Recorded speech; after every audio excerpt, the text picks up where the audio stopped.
Hello everybody, my name is KingStix. In this video, we're going to be talking about the things League of Legends needs to do to make League of Legends great again, or at least as great as it can be within reason. I got this idea from Midbeast. I saw his video today. I touch on most of the ideas he mentions, and I'll tell you if I disagree with it, if I agree with it, and I try to add on to every idea because I feel like for the most part on most of them, he didn't really go in depth, or at least not in the ways I would have wanted it. First off is with autofills. I completely agree with Midbeast. Autofills do ruin the game. Something he didn't really talk about though is autofills are essential, especially in smaller regions or in higher elo. There's just no way of getting around it unless you want to be waiting 10 minutes plus per game. You have to have autofills, and the issue with letting people choose, oh well, I'm willing to wait longer, is it makes everybody wait much longer. For each person who peels off from the pack collectively has to wait much longer, and you'll find yourself in these weird bottlenecks of where games just won't happen and everyone's just going to be waiting and not playing. So autofill is a fact of life. League of Legends has to make sure that if they are going to be utilizing autofill, that each team has to have an equal number, whether it be 1, 2, or 3. Honestly, I don't think there should be more than 2 autofills on any given team. More than 2, and it's just like, what's even the point? So equal number of autofills, no more than 2 on any given team. The second thing League of Legends needs to add to make the game much better is a more in-depth role select. It doesn't need to take longer necessarily, maybe just a few extra seconds. The player should select the roles that they're willing to play and that they're best at. I'm really good at jungle and support, but I don't like to put support as my secondary, because if I put support as my secondary, I'll get it at least half of my games, if not the majority of them. So I'll always put jungle mid, even though I suck at mid. That way I always get jungle because everyone's feeling for mid. That's a really dumb issue, because then if I do get put on mid, I'm useless, or if I get autofilled on the top. This is why before you queue up and you're selecting your roles, you should have to select all 5 of them in order that you want to play or you're best at. So for example, for me, I would put jungle, support, AD carry, mid, and top lane. And you should be able to opt out of 2 roles that you are completely unwilling to play besides support.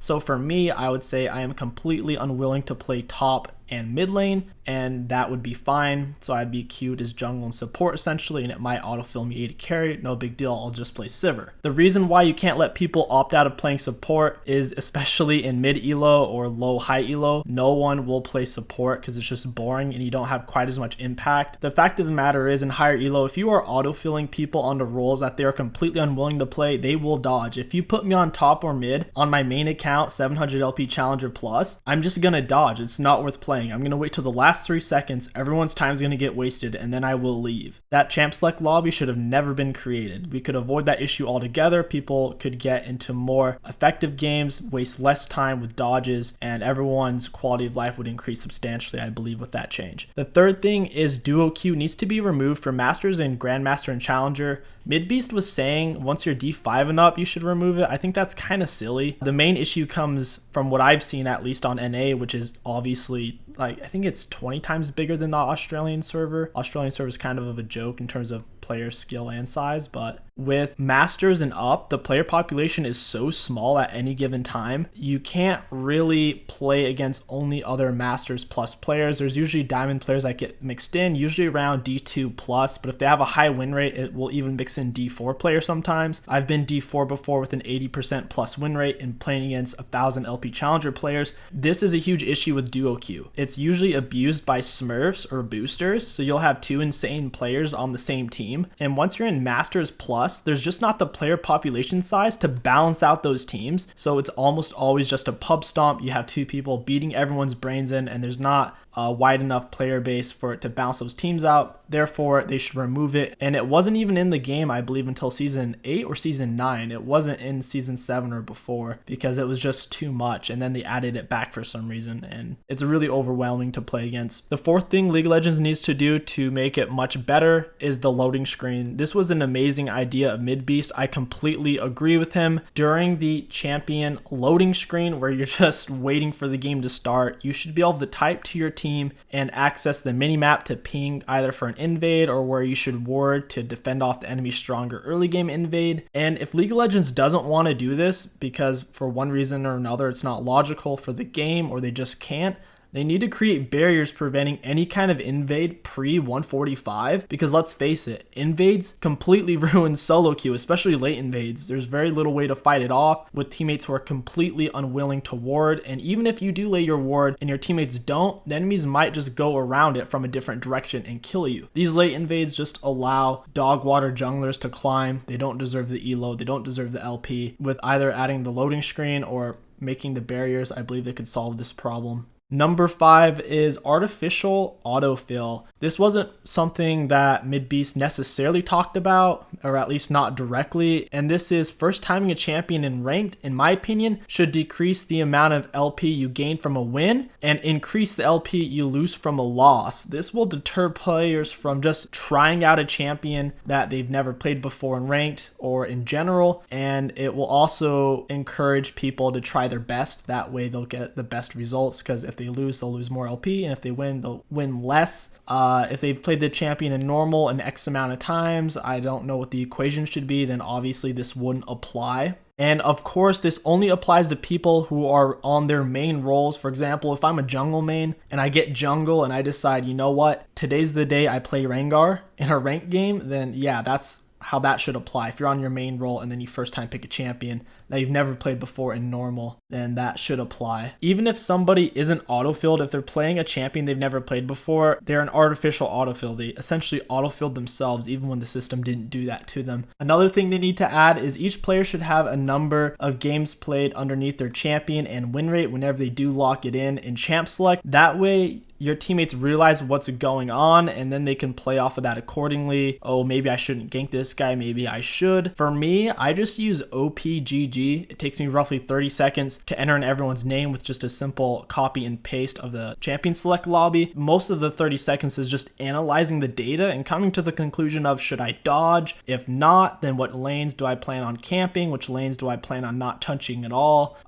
Things of that nature, or even which people am I going to mute at the very start. That's something Midbeast did mention, and I completely agree with him. You should know exactly on your team who's playing a champion first time. You should know what their win rate on that champion is, how many games they've played. Completely agree with them, and I think this is how they should go about it. Here's another idea that's kind of similar. I called it orange autofills. Any autofill on your team will have an orange border around them in champion select. That way everyone on the team knows exactly who's autofilled, and that you can even use this information to make the experience for the autofilled players better. Then you might be like, you know what, you're mid, I'm jungle, I can play both, apparently you're autofilled, do you want to trade? Just having that information easily accessible makes it much better for the autofilled players and for the teams as a whole, because then everyone can access that information. The 7th thing I think League of Legends should do to make the game a lot better is add a power report, or they could even call it something cooler like sudden death report. In extreme cases of inting trolling or win trading, a player can make a choice to power report or sudden death report. A writer has to look at this game and decide if the person using this report is wrong, and in that case they'll be banned, or the person they're reporting will be banned. It's really easy and simple. Obviously they can make changes to that or some nuances, but I've seen a lot of cases of intense win trading or just inting and just nothing happens. The player still playing weeks, months, years later. Nothing happens most of the time unless they type the N-word in chat. The 8th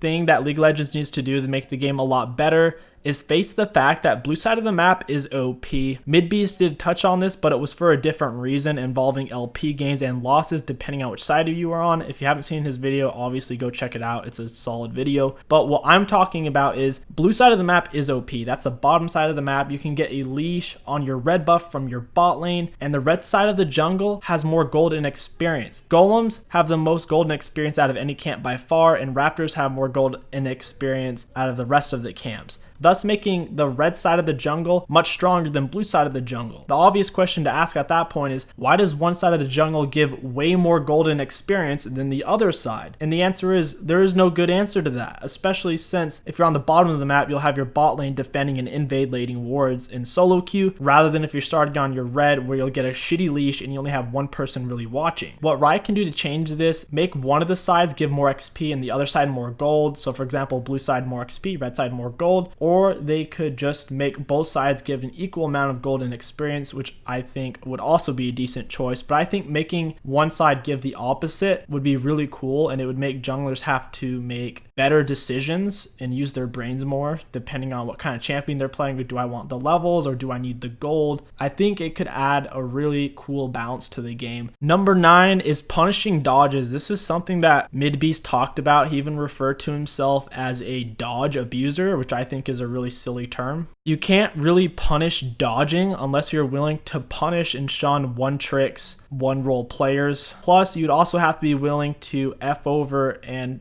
screw autofilled players, since a lot of people who do dodge in higher elo, they tend to be autofilled and they just don't want to make their team suffer unless League of Legends solves the issue of autofills by evening it out and they solve these other things. And even in that case, what if their champion's banned? Do they really deserve to be punished that hard? I don't think so. This is something I hard disagree with Midbeast on. I don't think they should punish dodging any more than they already do. I think what they already do is a pretty good balance. Most people don't even utilize dodging because they consider it too extreme as it is. The 10th thing Riot needs to do to improve the game is something they already have on the Chinese server, I believe, and that is showing the ping in your client. So before you even go into champion select or do anything, just in your friends list area or something, it should show you what your current ping is. So whether it's constantly 90, 50, 20, 30, whatever, you should be able to see it. Most people don't go into a custom or into the training tool before they start a game. So if their internet is really bad for one reason or another, instead of just jumping into a game, this will give them a fair warning. Now, this won't solve everything because who knows, maybe their sister gets on Netflix in the middle of the game. It wouldn't prevent that, but it will prevent situations where their internet was bad to begin with and then they knew and didn't start a game. So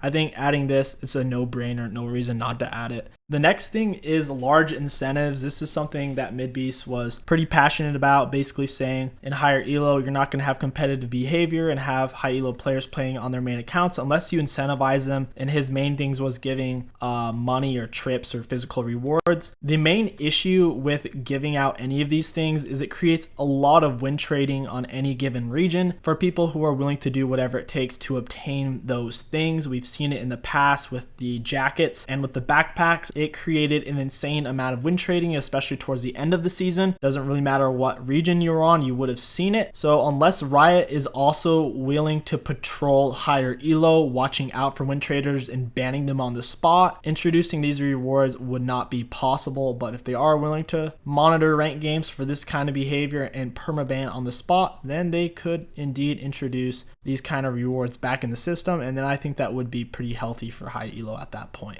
And the 12th and final thing that Midbeast talked about, I don't think he went very in depth on it, and I think he could have done a better job talking about it. I suppose since he's a pretty big streamer, his view of it is probably different than mine. And he was pretty much saying how, and it was pretty much along the lines of, if you're a streamer, there should be a streamer mode where it hides your name and all the names and something like that. But he didn't really explain how that would do anything. If your name was Coffee Monster, people would never know that since it would always have it hidden when you're streaming. I guess it would have to hide it in chat too. He didn't really explain it very well. The fact of the matter is somebody's going to find out what your name is and then they're going to ghost you if you're a streamer in high elo, especially if you're a well-known big streamer. My proposal is if you're a streamer and you don't have streamer mode on, you get banned. And essentially what streamer mode would do is cover up all the names, which does help but doesn't solve the problem. That was basically what Midbeast's proposal was. So it should cover up all the names, yes, and it should cover up the queue of you queuing up, and it should cover up all the noises. It should also cover up champ select completely and all the champ select noises. It should also basically put the streamer on a 30-second delay. And then of course, if the streamer doesn't use a minimap cover, they will be banned, or they would have to use a 30-second stream delay. Either one's fine, but preferably both. As long as the champ select and pre-champ select is covered, though the 30-second delay isn't as important and the minimap cover becomes important. A lot of streamers in higher elo either pretend to play dumb and say that ghosting doesn't happen when it suits them. When they're accused of ruining the game by getting their teammates ghosted, they'll say, well, ghosting's not a thing. But whenever they lose and their teammates aren't complaining, they'll be like, oh, ghosters. They want it both ways. They'll either pretend it doesn't happen or they'll just blame ghosters as a problem that they can't solve. Using stream delay and minimap are obviously great tools for solving it.